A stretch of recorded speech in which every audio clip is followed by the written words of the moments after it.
जर कोणी म्हणत असन की पाटलांनी बया नाचवल्या, याच्यापेक्षा दुसरी शोकांतिका दुसरी कोणतीच असू शकत नाही. आणि स्वतःचा हक्क मागणं हा जर गुन्हा असन तर याच्यापेक्षाही दुसरी शोकांतिका कोणतीच नाही. आरक्षण मागणं हे मराठ्यांचा हक्क आहे आणि तो हक्क त्यांना भेटावा अशी मी छत्रपती चरणी प्रार्थना करतो. आणि सरकारने सुद्धा जे मराठा समाजात 4-2 धनदांडगे लोक आहेत का, यांचा विचार न करता जो गरीब मराठा आहे का, जो आजही दुसऱ्याच्या शेतात कामाला जातो पण शेतीच करतो, अशा मराठ्यांकडे लक्ष देऊन मराठा आरक्षणाचा प्रश्न लवकरात लवकर मार्गी लावावा अशी माझी इच्छा आहे. बाकी याच्यावर तुमचं काय म्हणणं आहे हे व्हिडिओला नक्की कमेंट करून सांगा. राम राम शेतकरी भावांनो, बहिणींनो, मी तुमचा मित्र बंधू साखा नाना, गावठी शंकर नाना या यूट्यूब चॅनलमध्ये तुमचं हार्दिक स्वागत. तर भावांनो, बहिणींनो, असे जे आपल्या हक्काचं आहे का ते मागितलं का त्रास होत असतो. आता उदाहरणार्थ घ्या, तुम्ही समजा तुमची जमीन हरवलेली आणि तुम्हाला त्या जमिनीचा उतारा सापडलाय.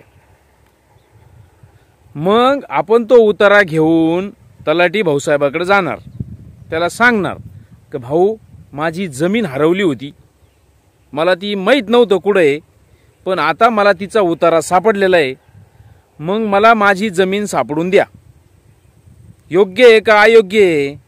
जे माझ्या हक्काचं आहे ते मला द्या, माझ्या नावावरती उतारा आहे अजून, बरोबर आहे की नाही? मग आपण तलाठी भाऊसाहेबाकडे गेल्यानंतर तलाठी भाऊसाहेबांनी आपली जमीन आपल्याला सापडून देणे, तिचा वहिवाट चालू करून देण्याचं काम कोणाचं आहे? तलाठी भाऊसाहेबाचं. हे उदाहरण सांगतो बरं तुम्हाला मी. तशी अवस्था आता मराठा आरक्षणाची झालेली आहे.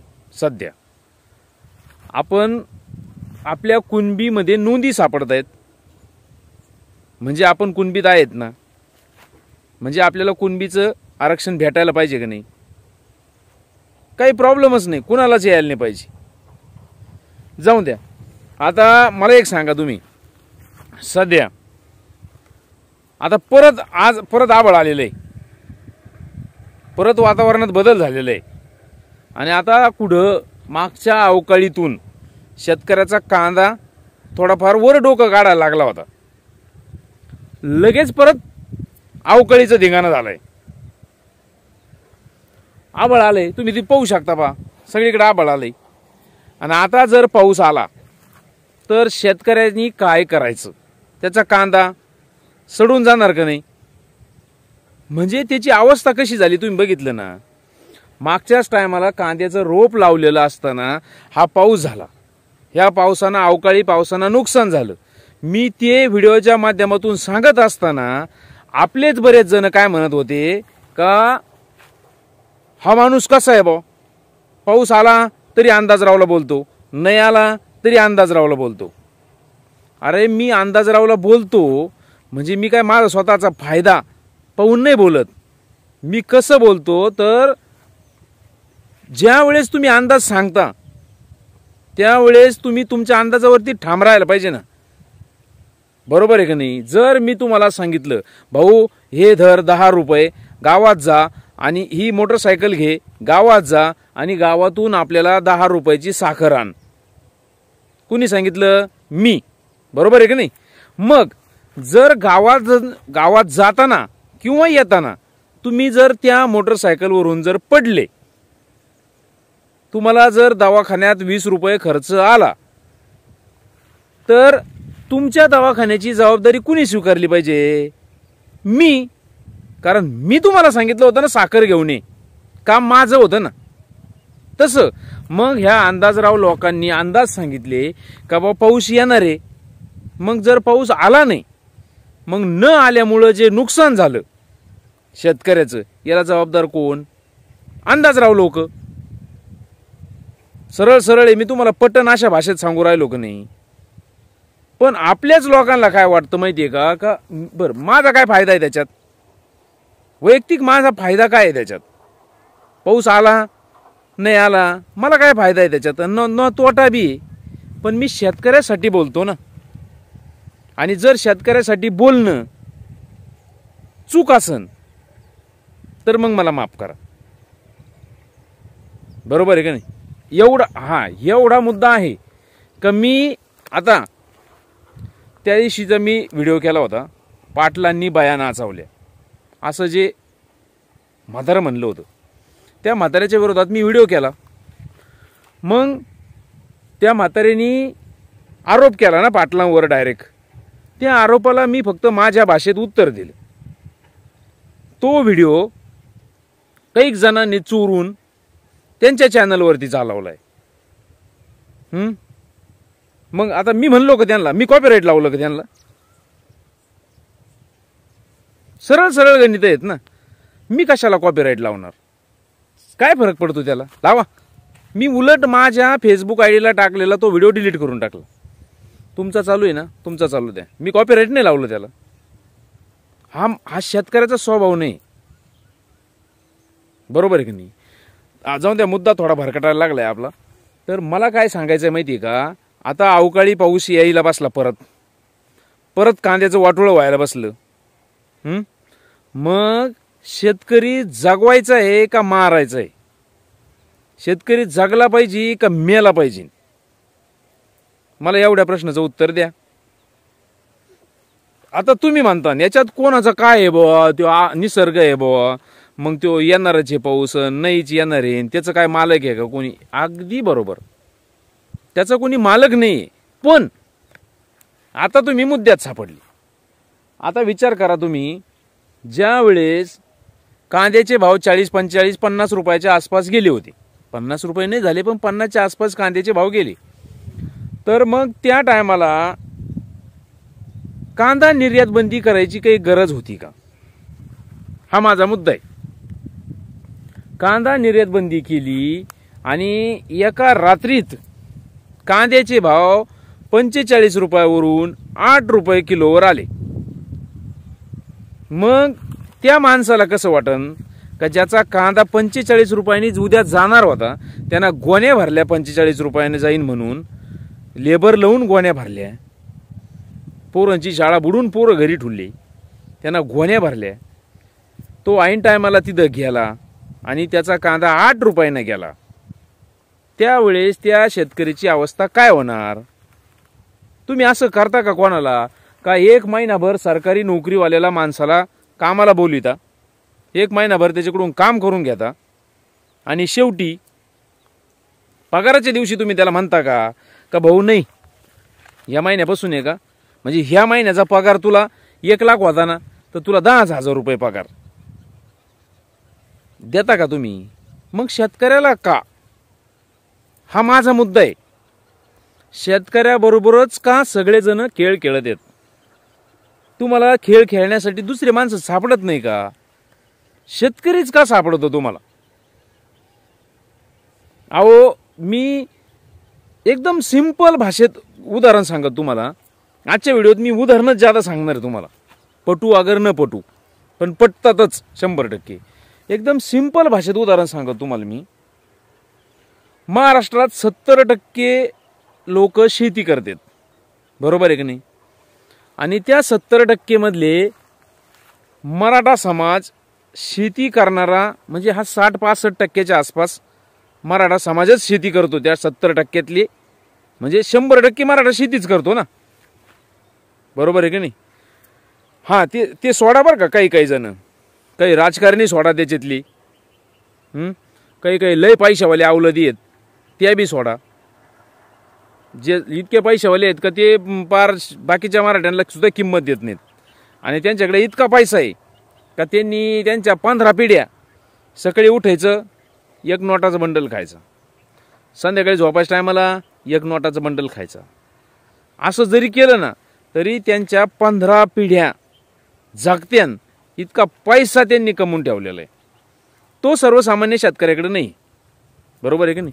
तर विचार करा, 70% मधून 65%, समजा 100%चे शेतकरी 65% शेती करतो. कळलं का तुम्हाला? का कन्फ्युजन झालं? 100% मराठा समाज हा 65% घुसून शेती करतो, बरोबर. मग जर शेतकऱ्याच्या मालाला म्हणजे मराठ्याच्या जर मालाला भाव दिला, हमी भाव दिला, तर त्याला आरक्षण मागायची गरज पडन का? तुम्ही काय म्हणता का मराठ्यांना आरक्षणाची गरज नाही, बरोबर आहे ना. जर तुम्ही समजा आता हा ऊस आहे, ऊसाला काय भाव चालू आहे आता सध्या? 2600-2700 रुपये. अहो माझ्या अंदाजी 2002च्या आसपास ऊसाला 1800 रुपये भाव होता. 2002ला 2002ला साखर होती 15 रुपये किलोच्या आसपास, 12 ते 15 रुपये किलोच्या आसपास साखर होती. आज साखर कुठे गेली? 45 रुपये किलो. 15 रुपये किलो धरा तुम्ही साखर दावा. 2002ला 2002ला साखर 15 रुपये किलो आणि 2023ला साखर 45 रुपये किलो. म्हणजे कितीनं वाढली? समजा 20 वर्षात तिपटीनं साखर वाढली. मग 2002ला ऊस 1800 रुपये टन, मग कितीनं वाढायला पाहिजे होता? तिपटीनंच ना. 18 2 36, 44, 54, सरासरी 5400. निदान 5000 रुपये ऊसाला भाव भेटायला पाहिजे होता का नाही? भेटतो का भाव? मग जर तुम्ही शेतकऱ्याच्या मालाला भाव दिला तर कशाला शेतकरी म्हणजे मराठा हा कशाला तुम्हाला आरक्षण मागन? अहो ज्या शेतकऱ्याकडं 5-5, 10-10 गडी राहत होती, तो शेतकरी आज दुसऱ्याच्या शेतात कामाला जातोय का? कारण पोरांना कर्ज काढू शाळा शिकवल्या. त्या वावराच्या भोवखंडी कर्ज काढलं, शाळा शिकवल्या पोरांना, पण पोरांना नोकरी लागली नाही. टक्के पडले पण नोकरी नाही लागली. नोकरी न लागल्यामुळं पोरं शेतीच करायला लागली.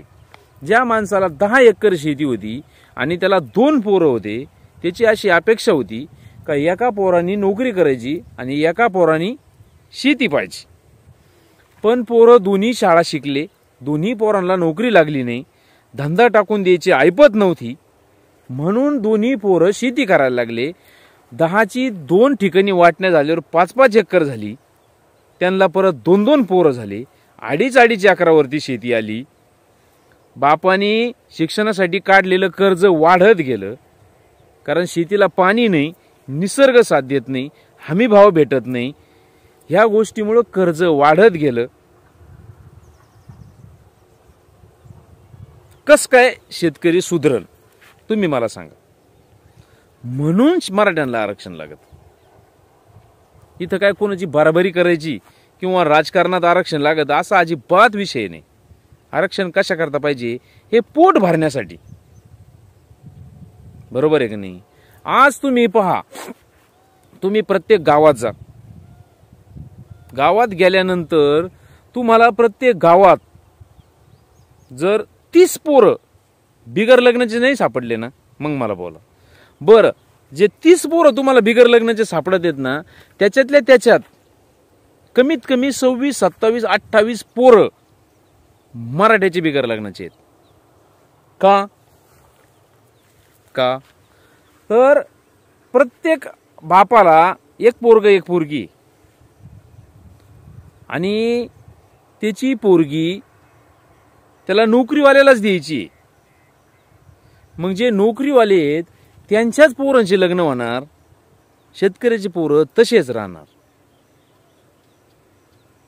जर शेतकऱ्याच्या कांद्याला 50 रुपये भाव भेटला कंटिन्यू, तर शेतकऱ्याच्या बी खिशात पैसे राहतील ना. म्हणजे त्याच्या बी पोराचं लग्न होईन का नाही, तो बी टामटुमीत बंगला बांधीन का नाही. खरंय खोटं आहे? शेतकऱ्याचा निसर्ग साथ देत नाही. निसर्गाने जरी शेतकऱ्याला साथ दिली ना, तरी आता तुम्ही विचार करा, 2 वर्षातून एकदा पाऊस येतो जादा, 2 वर्षातून एकदा दुष्काळ पडतो आणि 2 वर्षातून एकदा अतिवृष्टी होती, अवकाळी पाऊस येतो. मग जर ज्या वर्षी दुष्काळ येतो त्या वर्षी पीक नाही, बरोबर आहे की नाही. ज्या वर्षी अतिवृष्टी होती त्याच्या वर्षी बी पीक नाही अतिवृष्टीनं. आणि ज्या वर्षी अवकाळी येतो तो हाय उभ्या पिकाचा वाटोळ करून जातो. मग शेतकऱ्यांनी काय करायचं? तुम्ही शेतकरी म्हणून जगणं जेवढं अवघड झालंय का आज, तेवढं जगणं कोणाचंच अवघड नाही झालं, कोणाचंच नाही. एक गोष्ट ध्यानात घ्या तुम्ही, शेतकरी आहे का, शेतकऱ्याच्या बायकोचा गळा दागिन्यानं मोकळा राहीन, पण तो ह्या काळ्या आईचा गळा हिरव्या पिकांना भरल्याशिवाय कधीच राहत नाही. ही गोष्ट आहे का तुमच्या मनात? बरोबर आहे का चूक आहे? आणि या देशात, या राज्यात जर स्वतःचा हक्क मागणं हा गुन्हा असन, मनोज जरांगे पाटील हे मराठा समाजासाठी जे आरक्षण मागू राहिले ते आरक्षण मागणं हा जर गुन्हा असन, तर भविष्यातली मराठ्यांची पिढी ही वाया गेल्याशिवाय राहणार नाही. कारण शिकून नोकरी लागत नाही, शेतीला पाणी नाही, शेतीला लाईट नाही आणि पिकवलेल्या मालाला हमी भाव नाही. मग शेतकऱ्याच्या पोरांचे लग्न कसे होणार? आणि शेतकरी स्वतःची कॉलर टाईट करून कधी जगणार? विचार करा. मनोज जरांगे पाटलांना पाठिंबा द्या आणि मनोज जरांगे पाटलांच्या आंदोलनाला यश यावा म्हणून छत्रपती शिवरायांच्या चरणी मी तरी स्वतः प्रार्थना करतो. बरोबर आहे की नाही भावांनो बहिणींनो? अहो, दिवस इतके वाईट आलेले आहेत. स्वतःचा हक्क मागणं याच्यात सुद्धा लोकांना लाचारी वाटत यात. आपलेच लोकच बोलत आहेत. आता नावं कोणाची घ्यावा? आपलेच मराठा, धनदांडगे मराठा हे स्वतःचा विकास झालेला आहे, त्यांचा स्वतःचा विकास केला आणि बाकीचा समाज, शेतकरी सगळा भकास केला. अवघड परिस्थिती झालेली. मला एकच सांगणं आहे फक्त, तुम्ही जागा आणि आम्हाला जगू द्या. फक्त तुम्ही जगणार थाटात आणि आमची गाडी झाली पंक्चर घाटात, असं काही करू नका. शेतकऱ्याला जगू द्या, मराठ्याला जगू द्या. फक्त ते जे म्हातारं बोललं ना, असं काही बोलू नका कोणीच. बरोबर आहे की नाही? अहो, हा महाराष्ट्र आहे का छत्रपती शिवरायांनी घडवलेला आहे. ह्या महाराष्ट्रात छत्रपती शिवरायांनी एक शब्द लावून दिला होता. बरोबर आहे की नाही? की परश्री माते समान, परश्री माते समान असलेल्या महाराष्ट्रात, विचार करा तुम्ही, मी माझ्या मंच काहीच बोलत नाही, परश्री माते समान असलेल्या महाराष्ट्रात जर कोणी म्हणत असन की पाटलांनी बया नाचवल्या, याच्यापेक्षा दुसरी शोकांतिका दुसरी कोणतीच असू शकत नाही. आणि स्वतःचा हक्क मागणं हा जर गुन्हा असन, तर याच्यापेक्षाही दुसरी शोकांतिका कोणतीच नाही. आरक्षण मागणं हे मराठ्यांचा हक्क आहे आणि तो हक्क त्यांना भेटावा अशी मी छत्रपती चरणी प्रार्थना करतो. आणि सरकारने सुद्धा जे मराठा समाजात 4-2 धनदांडगे लोक आहेत का, यांचा विचार न करता जो गरीब मराठा आहे का, जो आजही दुसऱ्याच्या शेतात कामाला जातो पण शेतीच करतो, अशा मराठ्यांकडे लक्ष देऊन मराठा आरक्षणाचा प्रश्न लवकरात लवकर मार्गी लावावा अशी माझी इच्छा आहे. बाकी याच्यावर तुमचं काय म्हणणं आहे हे व्हिडिओला नक्की कमेंट करून सांगा. मी तुमच्या कमेंटची वाट पाहतो. आणि आजचा व्हिडिओ तुम्हाला कसा वाटला हेही कमेंट करून सांगा. सगळ्यांना जय जवान, जय किसान, जय शिवराय.